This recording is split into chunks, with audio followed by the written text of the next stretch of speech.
diperiksa dengan alasan tidak memenuhi syarat formil sebagaimana diatur dalam undang-undang. Pemerintah memastikan bahwa permintaan pembebasan bersyarat atas Abu Bakar Ba'asyir tidak dapat dipenuhi.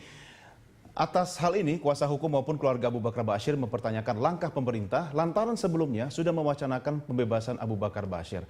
Terkait wacana itu, sebenarnya apa pertimbangan pemerintah mengkaji bebasnya Abu Bakar Ba'asyir serta dampak sosial hingga internasional terkait isu Abu Bakar Ba'asyir? Dan ini akan menjadi bagian dari materi diskusi kita malam hari ini.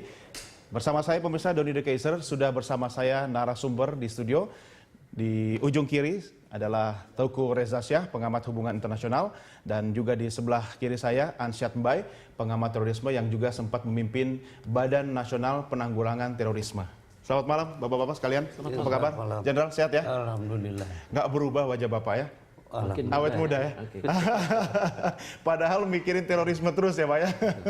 Baik, sebelum saya berdiskusi dengan Bapak-Bapak sekalian, saya ajak Anda berdua dan pemirsa untuk mengikuti yang berikut ini. Pemirsa, belum juga mendapatkan pembebasan pada hari ini, pihak terpidana kasus terorisme Abu Bakar Ba'asyir mengaku kecewa. Sementara itu, Menteri Hukum dan Hak Asasi Manusia Yasona Laoly menyatakan ada sejumlah syarat yang tidak bisa dipenuhi oleh Abu Bakar Ba'asyir sehingga pemerintah mengurungkan niat membebaskan Ba'asyir.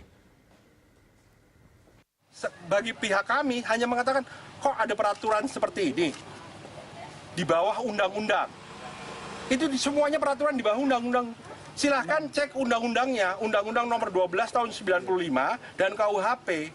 Adakah syarat itu? Kita kan pertama harus dilihat konstitusi, undang-undang dasar. Kemudian undang-undang, ini kan semua, ada giumnya semuanya harus taat pada undang-undang. Ya. Ya kalau yang ada yang nggak taat sama undang-undang kan banyak cara untuk menguji ini. Di undang-undang nggak ada syarat. PP-nya kok ada peraturan menterinya kok ada syarat. Oke, Ustadz masuk tahun berapa? Ini peraturan keluar tahun berapa? Kan kita mengenal ada yang disebut asas dalam undang-undang dasar non retroaktif. Hormat. Itu hukumnya begitu. Hukumnya begitu, dia sudah mendapat 2/3.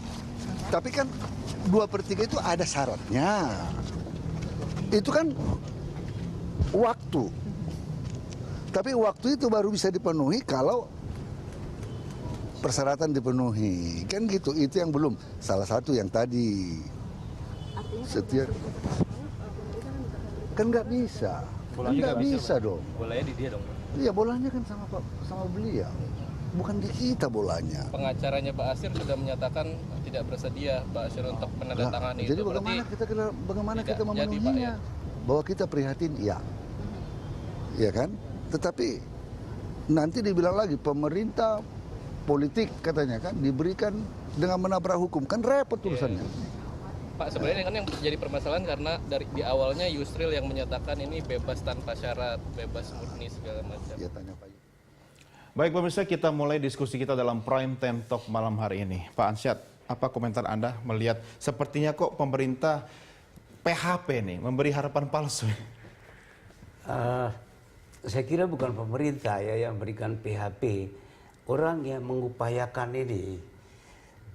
Kalau saya lihat, saya tidak yakin kalau itu Abu Bakar Ba'asyir sendiri yang menginginkan itu ya.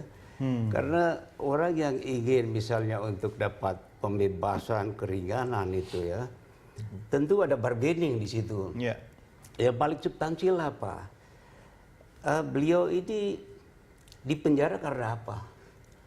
Karena sikapnya, pikirannya tidak menghormati sama sekali Pancasila, Undang-Undang Dasar 45, NKRI. Ini bisa dilihat dari jejaknya dari awal. Sejak di proses pengadilan berapa kali, bahkan tidak mau bicara. Betul. Karena dia menolak diadili dengan hukum yang bukan dari Allah, ini hukum kafir. Dari situ saja kan tidak mengakui negara ini, tidak mengakui hukum negara ini. Nah sekarang saya melihat ada pihak katanya dia mau bebas, tapi murni tidak bersyarat, dan dia tetap tidak mengakui kesalahannya. Dia merasa tidak bersalah. Nah, kalau orang yang Ngeri ini ya. Mengakui saja perbuatannya tidak, apalagi ini perbuatannya menyangkut eksistensi negara. Iya, iya.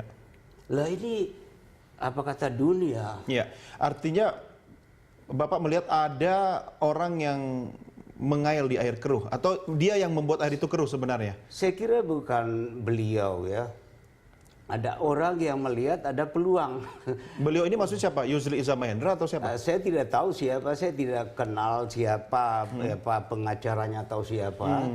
Tapi saya lihat ada di situ melihat peluang bargaining untuk kepentingan mungkin saya tidak tahu apa politik atau apa bagi mereka, bukan Abu Bakar Bashir. Dengan memanfaatkan isu Abu Bakar Bashir ya. Soalnya kalau benar-benar itu dari Abu Bakar Bashir, ya beliau pasti sudah ya tolonglah. Saya dimintakan di sana, oke, saya akui bersalah. Ya yang tadinya saya tidak mau menghormati itu bendera, bahkan mengajarkan pengikutnya jangan menghormati bendera, jangan menyanyikan lagu Indonesia Raya, jangan ingin mendirikan negara yang bukan NKRI, Pancasila ini dianggap kafir. Dan kita lihat bukan saja ucapan ya beliau ini. Saya kira mungkin perlu disegarkan ingatan kolektif bangsa kita ini. Beliau membuat tazkirah, surat terbuka, tertulis sampai 6 jilid. Saya ikuti sampai 4 jilid. Yang pertama itu ditujukan Presiden, Wakil Presiden, Mahkamah Agung, Jaksa Agung, Kapolri, Menko Polhukam.